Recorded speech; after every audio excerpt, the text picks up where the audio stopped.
This is Karina, and you're listening to Bold, Brown and British, a weekly podcast where we discuss what it means to be a brown person in a Western world. We've spoken about colorism, third culture identity, and dating, amongst many others on this podcast. So if this sounds like the type of content that you want to hear, please subscribe to us on Apple Podcast, iTunes, Stitcher, or wherever you get your podcasts from. You can also message us on Instagram. The handle is @BoldBrownAndBritish, or drop us an email via our website at www.boldbrownbritish.com. So without further ado, let's get on with this week's episode. Okay, have you ever just sat back, scrolled through your dating app of choice, and wondered, is there a secret club where people go to meet their soulmates and I'm just not invited? Because sometimes it can feel like that, doesn't it? It's like everyone is out there attending these metaphorical soulmate soirees, sipping chai lattes with their perfect partners, while we're stuck swiping left on people who can't even spell the word chai. So let's dive into this whirlpool of emotions. Today, we're talking about the struggle, the absolute chaos of finding a soulmate in this wild modern dating scene. Buckle up, because it's going to be a ride filled with commitment issues, superficiality, loneliness, and maybe, just maybe, a dash of hope in the end. Now, let's get something straight off the bat. Modern dating is like attempting to order your mum's secret biryani recipe from a random takeaway joint. The picture looks amazing on the menu, and when you get it home, it's just rice with a side of regret. One of the biggest frustrations I hear from people, myself included, is this overwhelming sense of not being able to connect. Whether it's online dating, meeting through friends, or bumping into someone at your local Tesco's, and let's be honest, the romance section of Tesco's is just the discounted ready meals aisle. It feels like we're all looking for the same thing, but somehow it's completely different. We're all searching for that genuine connection, the kind that goes beyond the surface level and sparks something real. But it's as though everyone has their own slightly skewed definition of what connection should look like. It's like we're all on the same journey with different maps. One person's idea of serious might be a casual date every weekend, while someone else's is already planning their life together after one conversation. And then there's a dilemma of being in sync. Sometimes you find someone who ticks all the boxes, but the timing is off, or the priorities don't align with yours. It's frustrating, to say the least, when you're putting yourself out there ready for something meaningful, only to find that the person on the other side of the screen, or even across the table, seems to be speaking a completely different language when it comes to love and connection. Take men, for example. A lot of guys are out here saying that they're looking for something serious, someone to build a future with. But, and I'm not saying all men, so please don't throw your chappals at me, there's a lot of talk and very little action. It's like they're ready to settle down, but only after they've checked out every single possible option on the menu. They'll tell you they're looking for someone who's smart, independent, funny, and yes, they should also have a passion for extreme ironing. Right. Because we all know how much we all love a good iron on a Sunday afternoon. But here's the twist. Some men are out here creating this perfect list of qualities, almost like they're ordering their dream car online. Oh, I'd love someone who's intelligent but not too nerdy, ambitious but still has plenty of time for me, down to earth but also glamorous on special occasions. And while we're at it, let's make sure that she's into vintage motorcycles, gourmet cooking, and of course extreme ironing. It's like they're crafting the ultimate Build-A-Bay experience. But when it comes to actually committing, they suddenly turn into question if they really need all those bells and whistles. And it's as if the idea of a perfect partner is more appealing than the reality of building a relationship with someone who, like all of us, comes with their own set of quirks, imperfections, and heaven forbid, opinions. And honestly, who has the time or energy to keep up with such a never-ending wish list? Let's talk about the commitment phobia, because apparently it's not just a myth. You've got some men acting like the idea of committing to one person is akin to signing a lifetime contract with their internet provider. They're all excited about the high-speed connection, but heaven forbid there's a clause about sticking around for more than 6 months. Here's the kicker, ladies. Some men actually do want something real. They're looking for someone to settle down with, but the problem is they don't want to settle.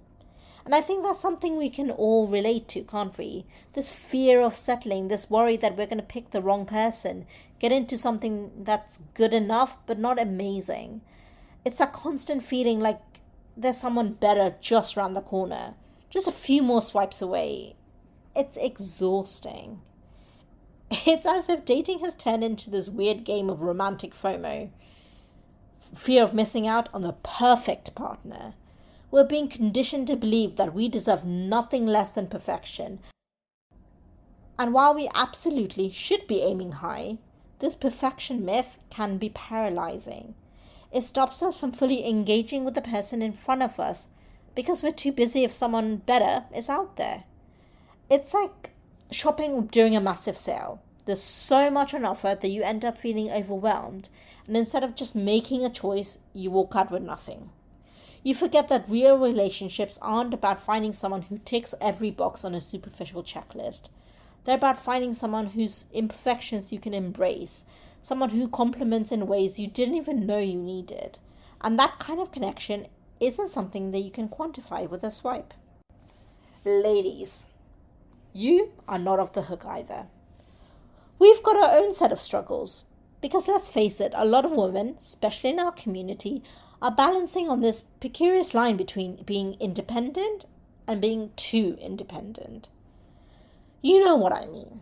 The constant debate of whether it's okay to ask a guy out first, or whether you should let him make the first move because heaven forbid he thinks you're too forward. And it's like walking a tightrope. Too much confidence and suddenly you're intimidating. Not enough and you're too passive. We're caught in this bizarre tug-of-war between societal expectations and personal desires, where you're expected to be both bold and demure, strong and soft all at once. And let's be honest, it can be really, really tiring trying to be the perfect balance of everything, especially when the rules keep changing depending on who you're with. We're navigating a world where we're expected to be confident, career-driven and ambitious, but also not too ambitious. If we're too career-focused, we're told we're cold or unapproachable. If we show a hint of vulnerability or a desire to settle down, we're suddenly as needy or desperate. It's like being stuck in a game where the goalposts keep moving, and no matter how hard you try, it's impossible to score. That pun was very much intended. The struggle to find someone who isn't intimidated by our success is real, and is a unique challenge where we find ourselves apologizing for our achievements, or worse, downplaying them, just to make someone else feel more comfortable. We're told to be proud of our accomplishments, yet somehow not too proud, because, it might bruise someone's ego.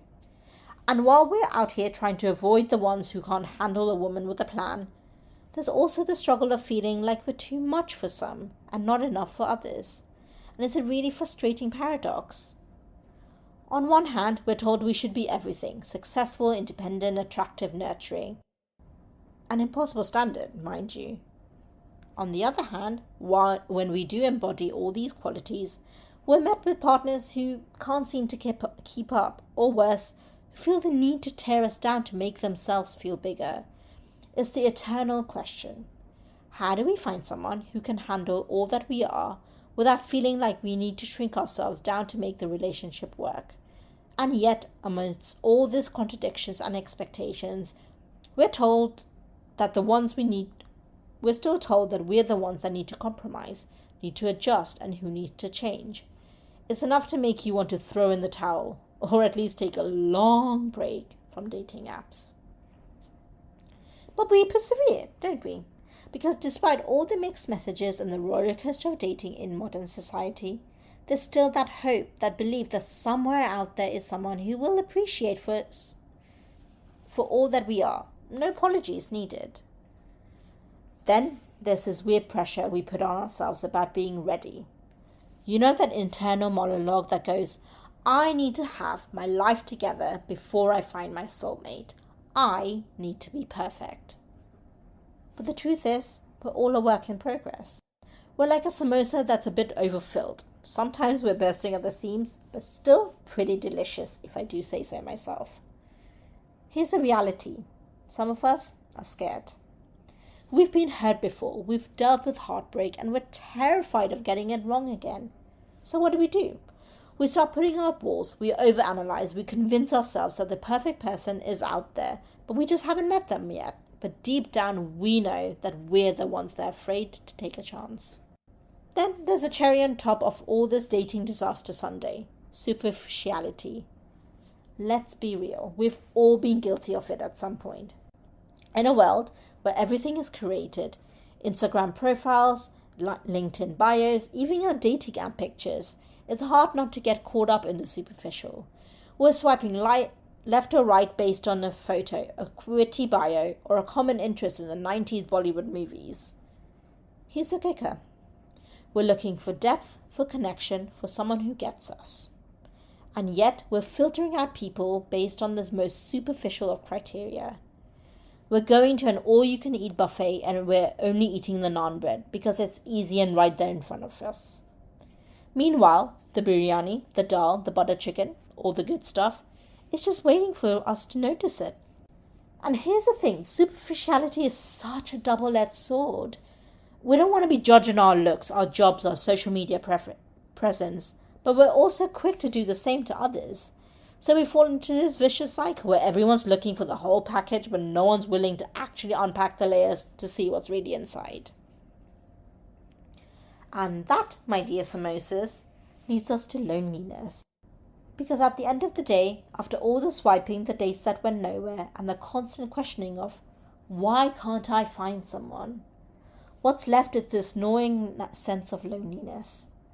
It's that feeling of coming home after a long day, yet seeing yet another engagement post on your Facebook feed, and thinking, when's it going to be my turn?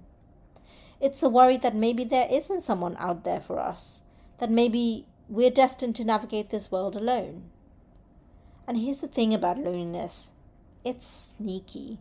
It makes you doubt yourself, makes you question your worth, and sometimes it can lead you to the brink of settling.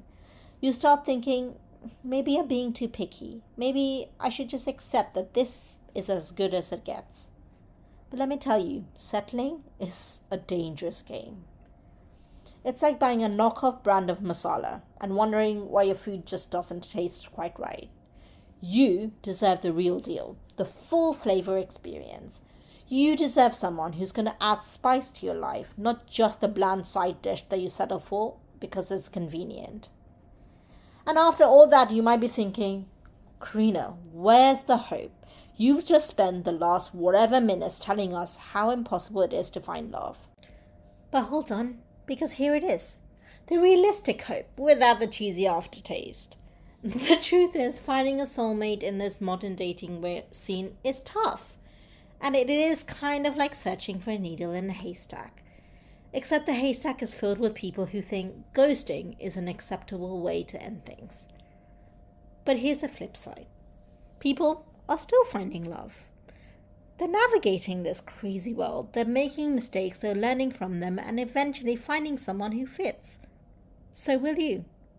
The key is to stay open, to be honest with yourself about what it is that you want, and to be brave enough to take the risk. And it's okay to have high standards, or even just some standards. It's okay to want someone who checks off your list. But remember that the best relationships are the ones that surprise you. The ones that maybe don't look like what you expected, but end up being everything that you need. And yes, it is going to be a journey. There will be times when you feel like giving up. Times when you think that it's never going to happen for you. But that's when you dig deep. Remind yourself of your worth and keep going. Because here's the thing, samosas. Love isn't just about finding the perfect person. It's about finding someone who's just as imperfect as you are, but willing to make it work anyway. It's about finding someone who adds flavor to your life, who makes the mundane moments magical, and who's willing to do the work with you.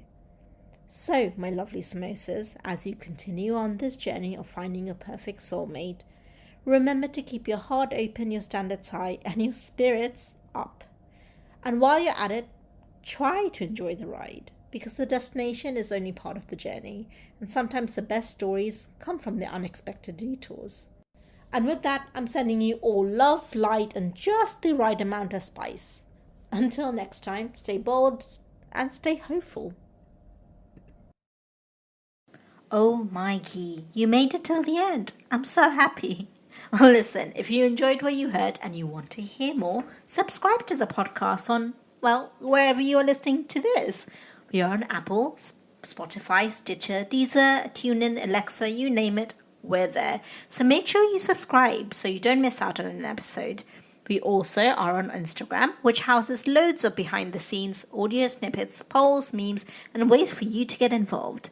So go follow us on Bold, Brown and British. That's the handle. And until next time, keep safe, my wonderful samosas.